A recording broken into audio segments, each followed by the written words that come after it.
Ooh, so people seem pretty fired up about this Browns draft so far. Maybe it's just a history of Browns draft failures just gotten me so beaten down that I can't get excited about anything anymore.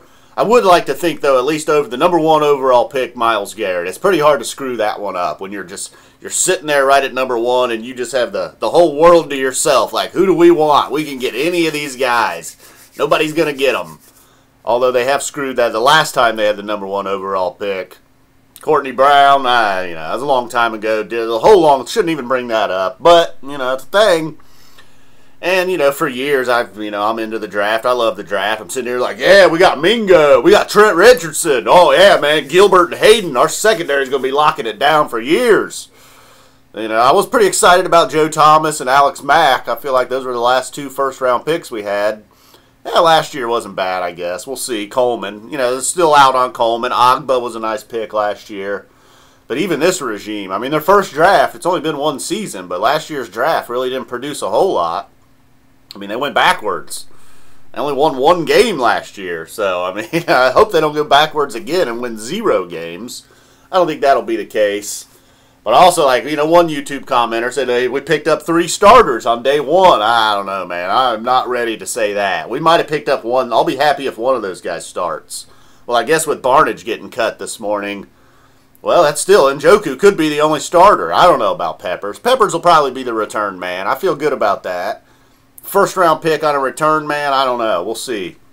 But if he turns out to be good there, I'll take it. I've been dying for a good return man. And if he's a good defensive safety, all right, as a bonus.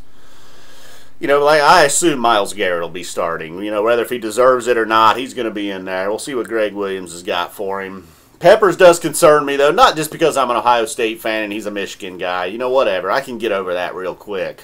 But what I did notice in the Ohio State-Michigan game is Peppers was exhausted and just tired in the fourth quarter. He couldn't run down J.T. Barrett from behind in the fourth quarter of that game just because he was so tired.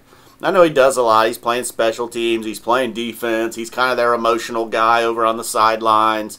Pre-game. Most likely he won't be that rah-rah, getting everybody fired up guy in the NFL with the Browns. So hopefully that right there will take care of the conditioning thing. He's obviously not going to be playing offense, defense, and special teams for the Browns. So we'll see. If Peppers works out, great. I got nothing. I don't care if he's a Michigan player. I ended up liking Braylon Edwards. Although Braylon Edwards, I also hated Braylon Edwards. But then sometimes I loved him. When he was scoring 17 touchdowns, he was the man. When he was catching 33 passes in a season, he wasn't the man. So we'll see. And Njoku, last Miami tight end we took, things went well. Deshone Kizer, though, I don't know. I guess we'll see.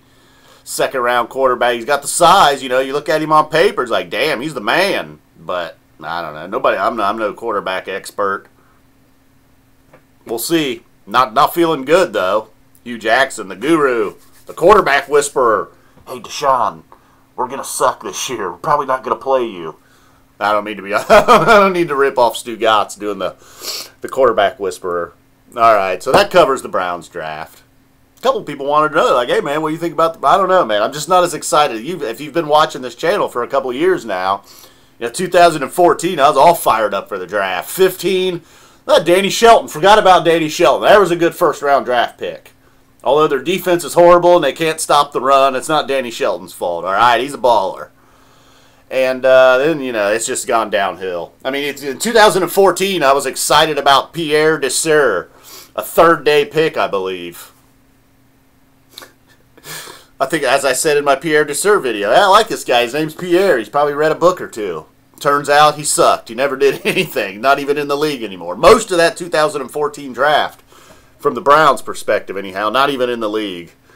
I don't know. Maybe I'll go back and watch my Danny Shelton reaction video. A lot of people from Hawaii were excited. Where's Deshone Kizer from? Oh, he's from Ohio. Nobody's excited. Nobody in Ohio is excited. Jabril Peppers pretty much was like, fuck Ohio State. Oh, yeah, I play for the Browns. I don't care. Fuck Ohio State. I like his attitude. Not the fuck Ohio State thing, but the, whatever that attitude is. You know what I mean? Like if a Buckeye got drafted by the Lions and he went up there and was like, fuck Harbaugh. I'd be like, yeah, I want that guy. I like him. Welcome to Detroit. What's worse, Detroit or Cleveland? At least Detroit winning. But man, I've heard they got packs of rabid pit bulls running around that town. That can't be true. All right, boom, we're out of here.